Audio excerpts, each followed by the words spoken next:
Hi നമസ്കാരം, ഞാൻ വിജിൻ. അപ്പോൾ നമ്മുടെ ഇന്നത്തെ റെസിപ്പി ബിരിയാണിയാണ് കേട്ടോ. ബീഫ് ദം ബിരിയാണി നമ്മുടെ പരിമിതിയിൽ നിന്ന് നമ്മൾ തയ്യാറാക്കിയ നല്ലൊരു ദം ബിരിയാണിയാണ് കേട്ടോ.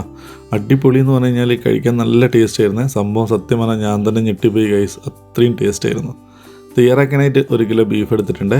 അതൊരു മീഡിയം സൈസ് വലുപ്പമുള്ളതാണ്. അതിലേക്ക് 1/2 ടീസ്പൂണ് മഞ്ഞൾപ്പൊടിയും 1 ടീസ്പൂൺ മുഴുവനായിട്ടും കുരുമുളക് പൊടിയും 1/4 ടീസ്പൂണ് ഉപ്പ് ചേർത്തെടുക്കാം. 3 ടേബിൾ സ്പൂൺ തൈരും കൂടി ചേർക്കുന്നുണ്ട്.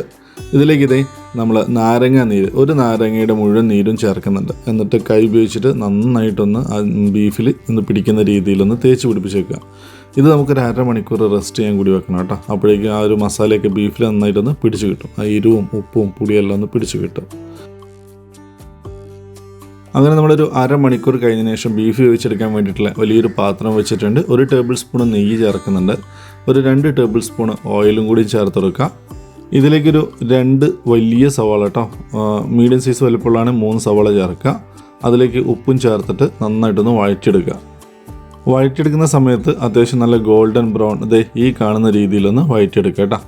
ഇതിലേക്ക് ഇഞ്ചി വെളുത്തുള്ളി ചതച്ചത് ചേർക്കുന്നുണ്ട്. ഇതിൻ്റെ അളവും കാര്യങ്ങളൊക്കെ നമ്മൾ സെപ്പറേറ്റ് കൊടുത്തിട്ടുണ്ട്. ഇഞ്ചിയും പച്ചമുളകും വെളുത്തുള്ളി എല്ലാം ചതച്ച് ചേർത്തിട്ട് അതിൻ്റെയൊക്കെ പച്ചമണം മാറുന്നവരെ ഒന്ന് വഴറ്റിയെടുക്കുക. ഇഞ്ചി വെളുത്തുള്ളിയും പച്ചമുളകൊക്കെ വഴന്ന് നല്ലപോലെ അതിൻ്റെ മണമൊക്കെ പോയി കഴിഞ്ഞാൽ നമുക്കിതിലേക്ക് തക്കാളി ചേർക്കട്ടോ. ഞാൻ 2 പഴുത്ത തക്കാളി ചേർക്കുന്നുണ്ട്. തക്കാളിയും ചേർത്തിട്ടൊന്ന് വഴറ്റുക. തക്കാളി ചേർത്ത് കഴിഞ്ഞാൽ ഇത് വഴന്ന് ഉടഞ്ഞു പോകേണ്ട ആവശ്യമൊന്നുമില്ല കേട്ടോ. ജസ്റ്റ് ഇതുപോലെ ഒന്ന് വഴറ്റിയെടുത്താൽ മാത്രം മതി. ഇനി നമുക്കിതിലേക്ക് മസാലപ്പൊടികൾ ചേർക്കാം. 1.5 ടീസ്പൂണ് മല്ലിപ്പൊടി ചേർത്ത് കൊടുക്കുന്നുണ്ട്. 1/2 ടീസ്പൂണ് പെപ്പർ കുരുമുളക് പൊടി ചേർക്കുന്നുണ്ട്. എന്നിട്ട് ഒന്ന് വഴറ്റിയെടുക്കുക. ആ പൊടികളുടെ പച്ചമണക്കൊന്ന് മാറുന്നവരെ ഒന്ന് വഴറ്റുക. പൊടികളൊക്കെ വഴന്നു വന്നു കഴിഞ്ഞാൽ നമുക്കിതിലേക്ക് കുറച്ച് മല്ലിയിലയും കുറച്ച് പുതിനയിലയും ഇട്ട് കൊടുക്കാം. എന്നിട്ട് വീണ്ടും ഒന്ന് വഴറ്റിയെടുക്കാം. മല്ലിയും പുതിനയൊക്കെ ഒന്ന് വാടി വന്നു കഴിഞ്ഞാൽ നമ്മൾ നേരത്തെ മാരിനേറ്റ് ചെയ്ത് വെച്ചിരിക്കുന്ന നമ്മുടെ ബീഫില്ലേ, അത് ഇതിലേക്ക് ചേർക്കുക. ഞാനൊരു 3/4 മണിക്കൂറോളം മാരിനേറ്റ് ചെയ്ത് വെച്ചിട്ടുണ്ട്. ഉപ്പും പുളിയും എരിവും എല്ലാം നമുക്ക് ആ ഒരു ബീഫിൽ നന്നായിട്ട് പിടിച്ചിട്ടുണ്ട്. ബീഫ് ചേർത്തേമ്പാട് ഇതുപോലെ ഒന്ന് മിക്സ് ചെയ്ത് കൊടുക്കാം. നമുക്കിതിലേക്ക് കുറച്ചും കൂടി തൈര് ചേർക്കാം കേട്ടോ. തൈര് ചേർക്കുന്ന സമയത്ത് അധികം പുളിയില്ലാത്ത തൈര് ചേർക്കാം. 2 ടേബിൾ സ്പൂണും കൂടി ചേർത്തിട്ട് വീണ്ടും ഒന്ന് മിക്സ് ചെയ്ത് കൊടുക്കുക.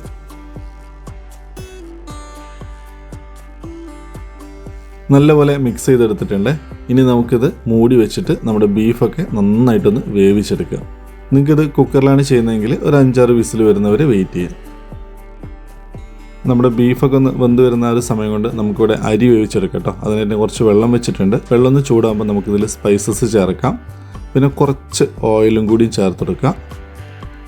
ഇനി നമ്മൾ കഴുകി വൃത്തിയാക്കി വെച്ചിരിക്കുന്ന നമ്മുടെ അരി ചേർത്തെടുക്കാം കേട്ടോ. ഞാൻ എടുത്തിരിക്കുന്നത് കൈമ റൈസാണ് കേട്ടോ. നല്ല ക്വാളിറ്റിയുള്ള കൈമ റൈസ് 3 കപ്പ് എടുത്തിട്ടുണ്ട്. അത് കഴുകി വൃത്തിയാക്കി വെള്ളമൊക്കെ വാർന്നതിന് ശേഷം എടുത്ത് വെച്ചതാണ്. ഇനി വെള്ളത്തിലേക്ക് ആവശ്യത്തിനുള്ള ഉപ്പ് ചേർക്കാം. ബിരിയാണിയൊക്കെ ആവുന്ന സമയത്ത് റൈസിൽ അല്പം ഉപ്പ് കൂടുതൽ നിൽക്കണം കേട്ടോ.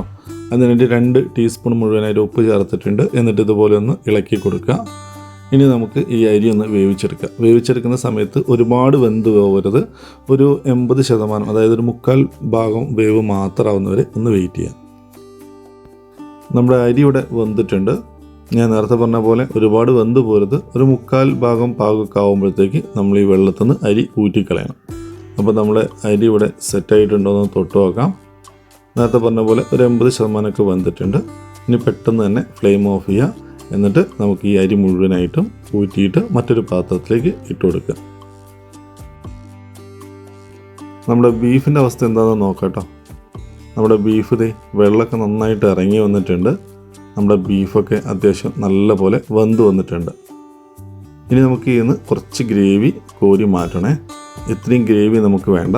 പിന്നെ ഈ ഗ്രേവി കുറച്ച് നമുക്ക് ആവശ്യമുണ്ട്. അപ്പോൾ അതിനായിട്ട് ഞാനൊരു പാത്രത്തിലേക്ക് കുറച്ച് ഗ്രേവി മാറ്റിയെടുക്കുന്നുണ്ട്.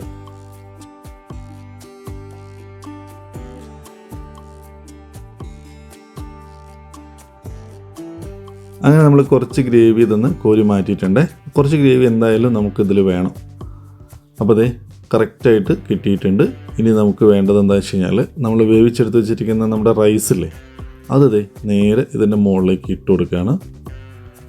റൈസ് ഇടുന്ന സമയത്ത് മുഴുവനായിട്ട് ഇടരുത്. പകുതി മാത്രം ആദ്യം ഒരു ലെയറാക്കിയിട്ട് ഇട്ട് കൊടുക്കുക.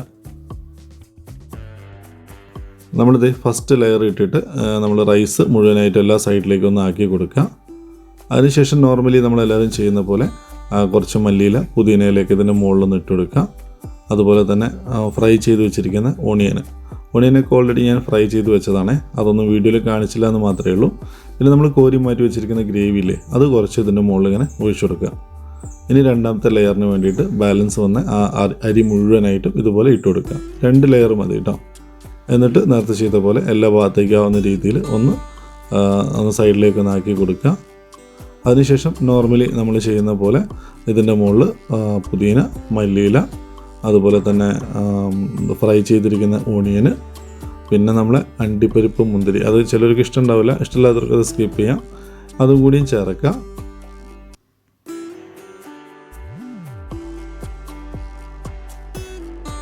നമ്മൾ നേരത്തെ എടുത്ത ഗ്രേവിയിൽ നിന്ന് കുറച്ച് മാത്രം കേട്ടോ ഇതിൻ്റെ മുകളിൽ ഇട്ട് കൊടുക്കുക.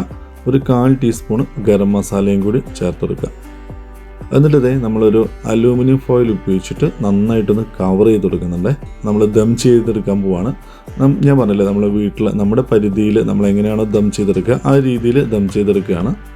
അലൂമിനിയം ഫോയിൽ വെച്ചതിന് ശേഷം നല്ല ഉറപ്പുള്ള, അതായത് നല്ല ടൈറ്റ് ആയിട്ടുള്ളൊരു മൂടി അതിൻ്റെ മുകളിൽ വെച്ച് അമർത്തി കൊടുക്കുക. എന്നിട്ട് ആ ഫോയിലൊക്കെ ഒന്ന് ഇതുപോലെ ഒന്ന് മടക്കി വെച്ചിട്ട് ഏറ്റവും കുറഞ്ഞ തീയിൽ ഒരു 15 മുതൽ 20 മിനിറ്റ് വരെ ഒന്ന് കുക്ക് ചെയ്തെടുക്കുക. ഏറ്റവും കുറഞ്ഞ ഫ്ലെയിമിലിട്ട് വെക്കാൻ.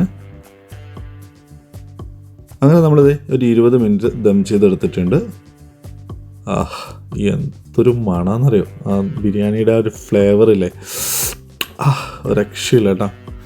അപ്പോൾ നമ്മുടെ ബീഫും എല്ലാം നല്ലപോലെ കറക്റ്റ് വന്നിട്ടുണ്ട്. അതുപോലെ നമ്മുടെ റൈസും നമ്മുടെ എല്ലാം കൂടിയും ചേരുമ്പോണ്ടല്ലോ നമ്മുടെ നാട്ടിൽ കിട്ടുന്ന നമ്മുടേതായ രീതിയിലുള്ള ബിരിയാണി ഇവിടെ സെറ്റായിട്ടുണ്ട്. ഒന്നും പറയാനില്ല കേട്ടോ, ധൈര്യമായിട്ട് നമുക്ക് കഴിക്കുകയും ചെയ്യാം. ഇനി നമുക്കിത് ഒരു പ്ലേറ്റിലേക്കൊന്ന് സെർവ് ചെയ്തെടുക്കാം. ആദ്യം തന്നെ കുറച്ച് മസാല വെച്ചെടുക്കുക. അതിനുശേഷം നല്ല 2 കഷ്ണം നോക്കിയിട്ട് ഇട്ട് കൊടുക്കുക. പിന്നെ നമ്മൾ റൈസ് മുകളിൽ ഇട്ട് കൊടുക്കുക. ഇനി നമ്മളിതൊരു പ്ലേറ്റിലേക്ക് മറിക്കുന്ന സമയത്ത് ആദ്യം മസാലയും പിന്നെ നമ്മൾ എടുത്തിരിക്കുന്ന ചിക്കനാണെങ്കിൽ ചിക്കൻ്റെ പീസ്, ബീഫാണെങ്കിൽ ബീഫിൻ്റെ പീസ് മുകളിൽ കാണും. പിന്നെ റൈസ് കൂടി കാണുമ്പോഴാണ് അതിൻ്റെ ഒരു ലുക്ക് എന്ന് പറയുന്നത്. അപ്പോൾ ഞാനിവിടെ സെറ്റാക്കിയിട്ടുണ്ട്. ഇനി നമ്മളിത് പ്ലേറ്റ് വെച്ചിട്ടൊന്ന് മറച്ചു കൊടുക്കുക കേട്ടോ. പ്ലേറ്റ് ആദ്യം വെക്കുക, എന്നിട്ട് ഇതുപോലെ ഒന്ന് മറച്ചു കൊടുക്കുക. ഇനി ഇതെടുക്കുന്ന സമയത്ത് ഞാൻ നേരത്തെ പറഞ്ഞ പോലെ മുകളിൽ കുറച്ച് മസാലയും അതുപോലെ ആ ഒരു കഷ്ണമൊക്കെ കാണുമ്പോൾ ഒരു പ്രത്യേക രസമാട്ടോ. ആ അണ്ടിപ്പരിപ്പും മുന്തിരിയും എല്ലാം കാണുമ്പോൾ സൈഡായിട്ട് ഞാൻ ചമ്മന്തിയും അതുപോലെ തന്നെ സാലഡും തയ്യാറാക്കിയിട്ടുണ്ട്. അപ്പോൾ നമ്മുടെ ബീഫിൻ്റെ വേവൊക്കെ കണ്ട, ബീഫൊക്കെ നല്ല പൂ പോലെ എന്നൊക്കെ പറയില്ലേ നമ്മൾ, അതുപോലെ വന്നിട്ടുണ്ട്. ഇനി നമുക്കതൊന്ന് ടേസ്റ്റ് ചെയ്ത് നോക്കിയിട്ട് എങ്ങനെ ഉണ്ടെന്ന് നോക്കാം കേട്ടോ. ടേസ്റ്റൊക്കെ ഞാൻ ഓൾറെഡി ചെയ്തതാണ്, ഒന്നും പറയാനില്ല. ധൈര്യമായിട്ട് നിങ്ങളിത് തയ്യാറാക്കിക്കോളൂ, ഈ രീതി തന്നെ തയ്യാറാക്കിക്കോളൂ കേട്ടോ. അപ്പോൾ ടേസ്റ്റ് ചെയ്യാൻ പോവാണ്. എന്ത് പറയാനാ, അടിപൊളി. നമ്മളെ വീട്ടിൽ നമ്മുടെ രീതിയിൽ നമ്മുടേതായ പരിധിയിൽ വെച്ച് തിരിച്ച് ചെയ്യുമ്പോൾ ഇതൊക്കെ സ്വർഗ്ഗമാണ് കേട്ടോ. നല്ല ടേസ്റ്റ് പറഞ്ഞാൽ നല്ല ടേസ്റ്റാണ്. ഞാൻ നേരത്തെ പറഞ്ഞ പോലെ ബീഫൊക്കെ നല്ല പൂ പോലെ വന്നിട്ടുണ്ട്. അത്രയും നന്നായിട്ട് എനിക്ക് കിട്ടിയിട്ടുണ്ട് കേട്ടോ. സത്യം പറഞ്ഞാൽ ഞാൻ ഞെട്ടിപ്പോയി തന്നെ പറയാം. അപ്പോൾ എല്ലാവരും ഒന്ന് ട്രൈ ചെയ്ത് നോക്കുക, എന്നിട്ട് ഫീഡ്ബാക്ക് അറിയിക്കുക. ഇഷ്ടപ്പെട്ട മറ്റുള്ളവർക്കൊന്ന് ഷെയർ ചെയ്യുക. അപ്പോൾ പുതിയൊരു വീഡിയോ ആയിട്ട് നമ്മൾ വീണ്ടും കാണും. അതുവരേക്കും ബൈ.